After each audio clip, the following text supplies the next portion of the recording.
Amerika Birləşmiş Ştatlarının vitse-prezidenti James Vance'in Azərbaycana səfəri tarixi bir hadisədir. Azərbaycan-Amerika münasibətlərində yeni bir səhifəni açdı. Ölkələrimiz arasında çox gözəl münasibətlər yarandı və bizim üçün bu həm də o cəhətdən də maraqlıdır ki, bu günə qədər biz Amerika Birləşmiş Ştatlarından Azərbaycana bu dərəcədə marağı görməmişdik.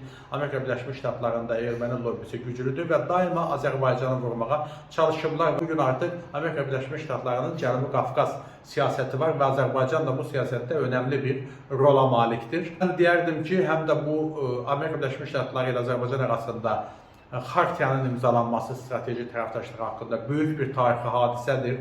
30-a qədər şirkətin də rəhbərləri Azərbaycanda oldular. İş adamları ilə, dövlət adamları ilə görüşlər keçirildi və artıq yaxın günlərdə də ümid edirəm ki, hansı layihələr razılaşdırıldı, Amerika Birləşmiş Ştatları hansı məbləğdə Azərbaycana sərmayələr qoyacaq, bunların da şahidi olacaq.